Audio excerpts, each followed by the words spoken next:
Bonjour, aujourd'hui nous allons faire le guindage. Le guindage, c'est la partie souple de la garniture. Mais c'est parce qu'on dit souple qu'elle doit être trop souple. Elle doit être ferme au contraire, bien tendue. Donc je vais vous apprendre, je vais vous montrer comment tendre bien vos ressorts avec le passage simple. Écoutez bien tout ce que je vais vous dire pour les petits nœuds, ça c'est important aussi. Et puis je vous souhaite une bonne tapisserie et puis un bon courage. À bientôt. Alors l'idée, c'est que les ressorts, l'écart entre chaque ressort soit le même. C'est-à-dire que là, là, là, là, toujours le même espace. Et fiez-vous à vos sangles, parce que les sangles sont un indicateur pour l'emplacement des ressorts.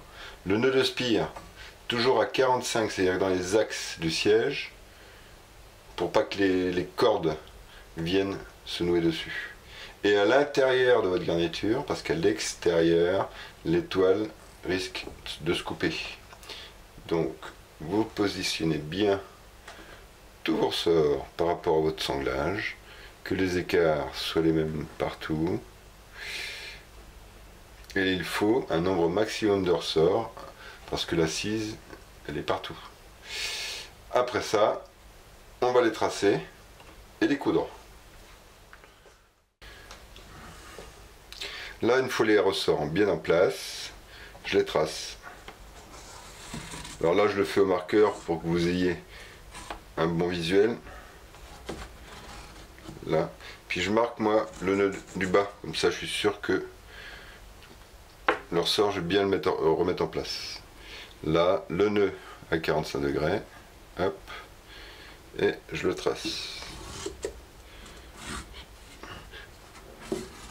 Vous pouvez le faire au crayon, hein. Ça se voit moins.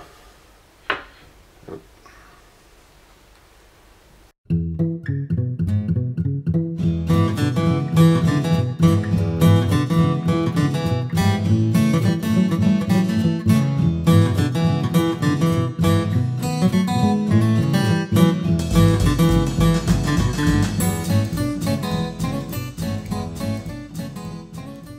Là. Une fois tous mes emplacements tracés, je remets mon ressort et on va les coudre. L'idée, c'est de faire 4 points bien serrés pour que les ressorts ne bougent pas. Donc le premier, moi je le fais dans ce sens-là, d'autres le font en dessous. Enfin l'important, c'est que le premier, il tienne bien. Je fais un nœud coulant. Une boucle autour de la ficelle principale et ensuite je repars en dessous.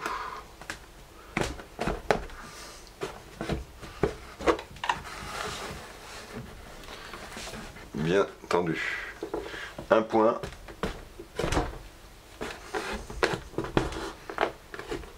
Deux points.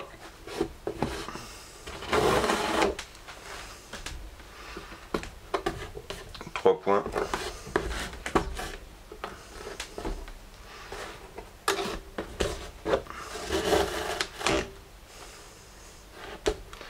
Et 4 points.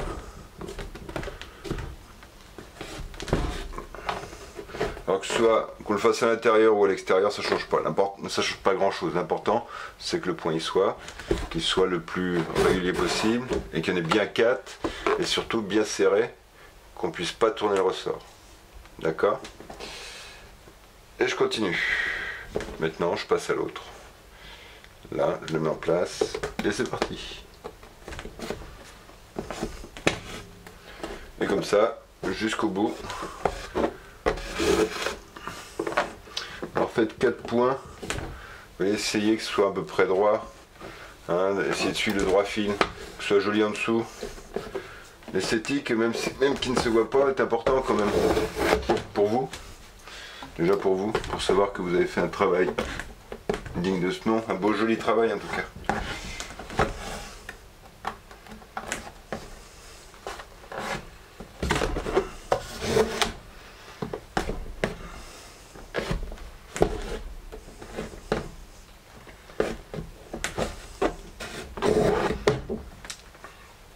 Quand je suis là, je mets mon ressort en place, hop, là, et je file là.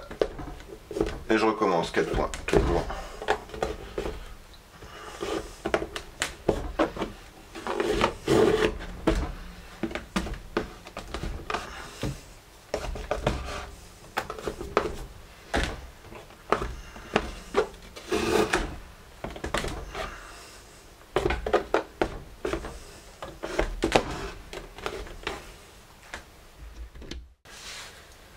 Les ressorts sont cousus, n'oubliez pas les nœuds de spire à 45, faut pas qu'ils puissent bouger sur leurs axes, qu'ils soient bien serrés.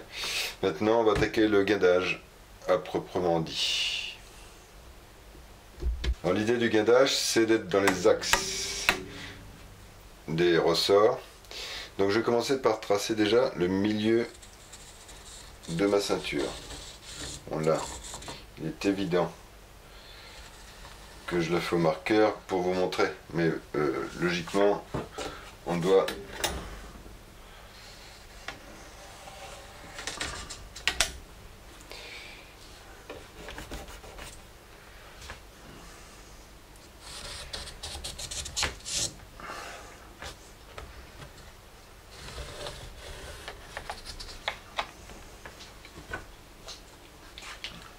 l'idée c'est de tracer les lignes de ressort, bien faire un trait au milieu de chaque ressort pour mettre les futures semences qui tiendront le guindage.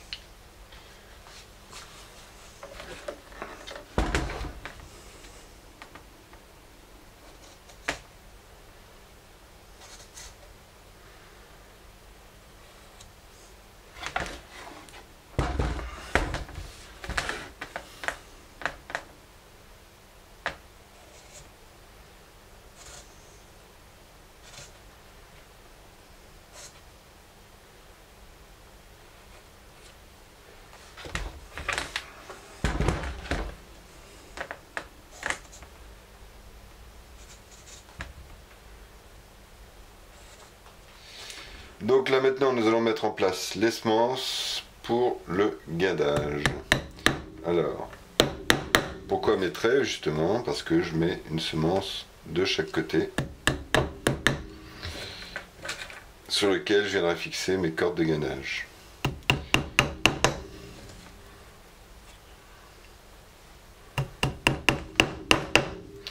Donc là je fais ça tout autour. J'ai pris de la semence de 14. Si le bois est en mauvais état, vous pouvez prendre de la semence un peu plus longue, mais bon, faut pas aller au-delà de 16, quoi, parce que ça fait des gros trous après dans le siège quand même.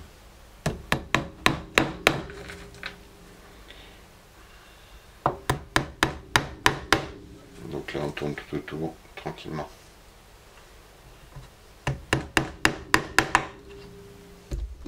Donc toutes mes semences sont mises tout autour. Maintenant je vais définir les longueurs de mes cordes. Alors ça c'est de la corde à guinder, siège, des rôles de 500 grammes hein, que vous trouvez sur des commeubles.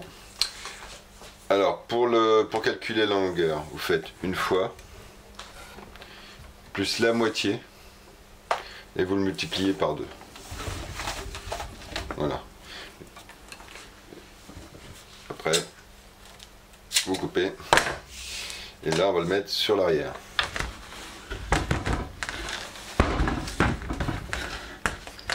Donc là, donc je positionne les deux cordes entre les semences et je viens rabattre par dessus ma corde. Après, ça tient. Et ainsi de suite comme ça, tout autour. Maintenant que les cordes sont mises sur l'arrière et sur le côté, je vais commencer à faire mon guindage. L'idée c'est que si elle arrive à droite, elle repart à gauche, c'est logique. Vous mettez votre ressort à la hauteur souhaitée. Alors là, je l'écrase le plus possible parce que ça va être une cuvette. Et je la garde tendue après.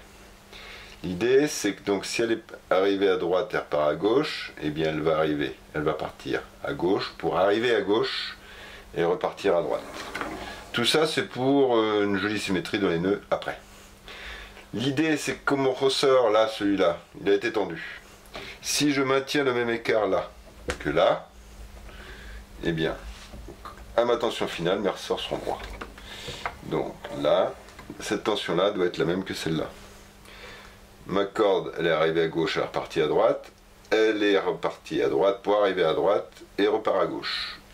Elle part à gauche, elle arrive à gauche pour repartir à droite.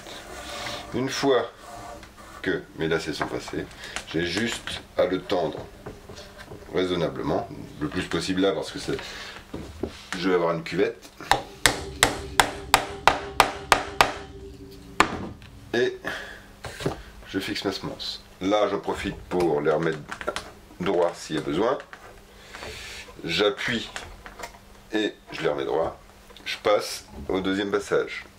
L'idée, c'est comme là, c'est un fond en cuvette parce que c'est une bergère, je les écrase au maximum. Donc je vais prendre toutes les spires du haut. Et je continue mon guindage. Donc là, je continue. Je ne prends que les spires dans la même technique que je vous ai montré tout à l'heure. Là. Et j'écrase au maximum.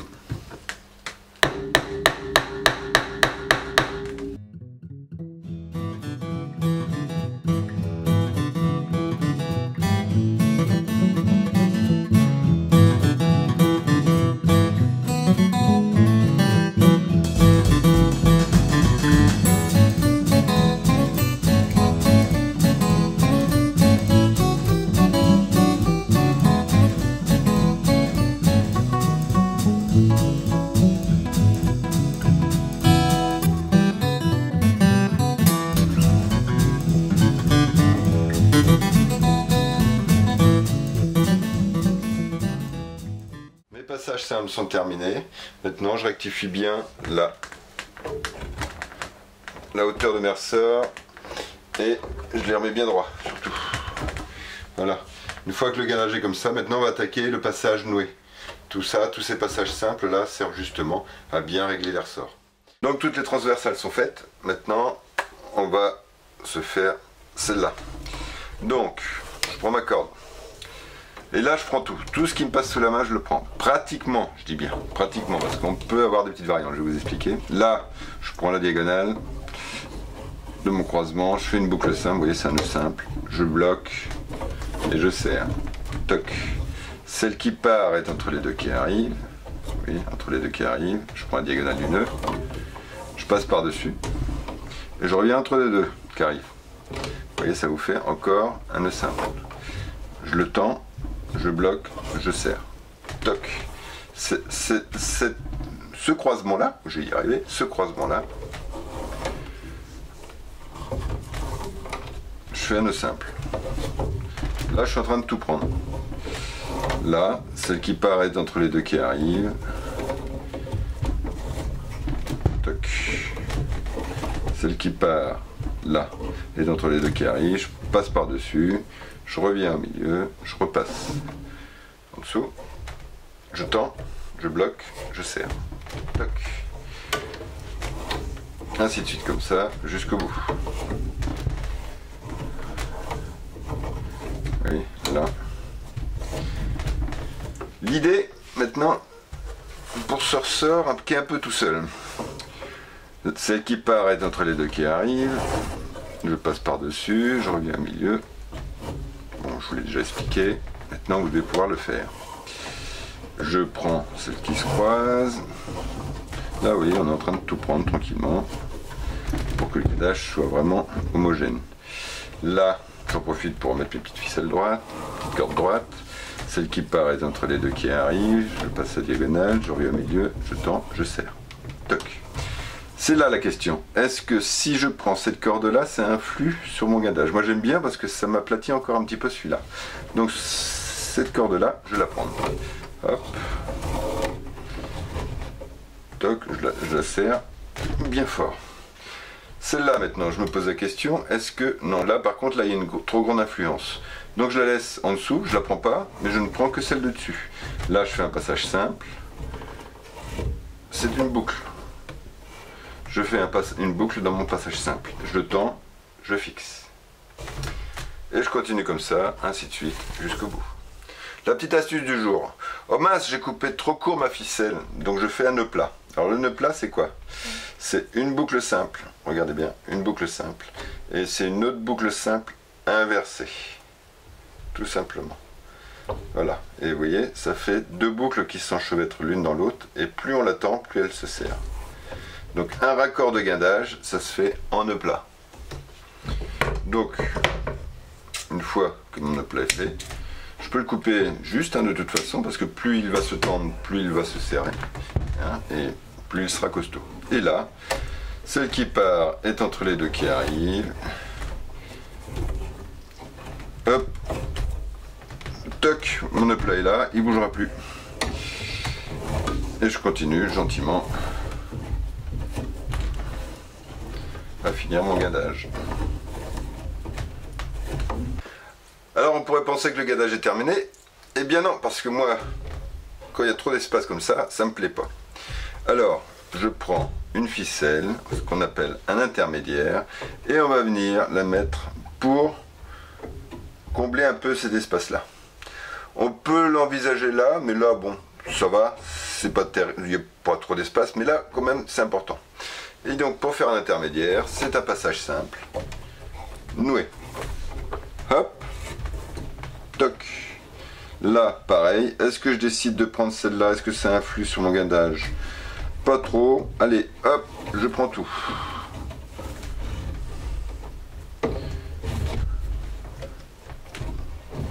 Et ainsi de suite, jusqu'au bout comme ça.